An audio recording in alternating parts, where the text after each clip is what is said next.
Hi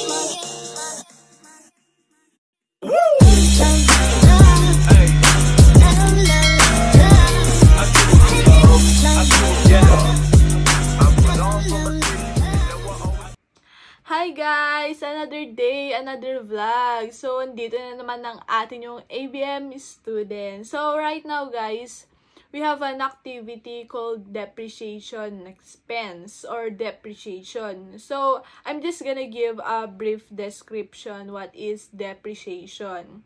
So, depreciation means reduction in value of asset or in the utility due to the passage of time, natural wear and tear, or exhaustion of the subject matter. So, ang depreciation expense ay naproproduce ng asset mo kapag ito ay nasira or nagamit na ng matagal na panahon. Yung natatanggal or nalelesen na value na is called depreciation, guys. So, we have a formula to compute for depreciation. So, depreciation equals cost minus salvage value all over years of useful life. So, ito ang ginagamit naming formula para makompute ang depreciation. So, yung years of useful life, guys, is yung panahon na pwede mong gamitin ang isang bagay. So, ito na, guys. Let's do it. I'm gonna show you how I will compute the problem given by our teacher in FABM 2 or Fundamentals of Accounting. So, eto na guys. I'm gonna do it na. As you can see guys, sa problem number 1, merong 15 million pesos na cost ng building na binili nila. Wala itong salvage value guys, kaya wala tayong imaminus sa 15 million pesos na yan. So, after that, we will proceed to the useful life ng building. So, 20 years ang useful life ng building.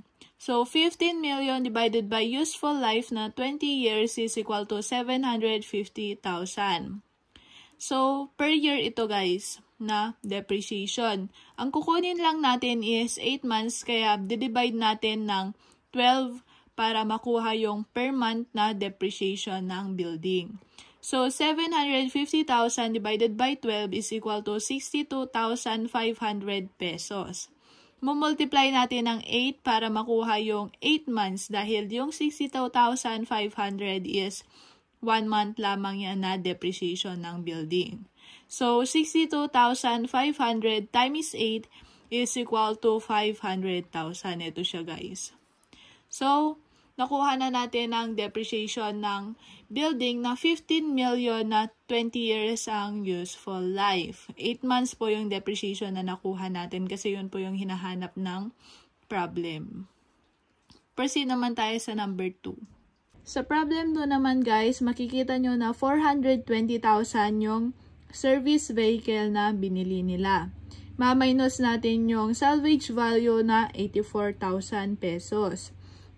Di-divide natin ng 7 kasi yun yung useful life ng service vehicle. So, 420,000 minus 84,000 divided by 7 equals 48,000 pesos. Di-divide ulit natin siya ng 12 kasi per month ulit yung kukunin natin kasi 8 months lang yung hinahanap ng problem. So, 48,000 divided by 12 is equal to 4,000. Yan yung per month na depreciation ng service vehicle. 4,000 times 8 is equal to 32,000. Ayan po yung 8 months na kinahanap ng problem number 2 natin. So, ayan guys. Sana meron kayong natutunan sa ating munting vlog. So, goodbye! Hope you will subscribe and like the video for more info like this. Thank you so much!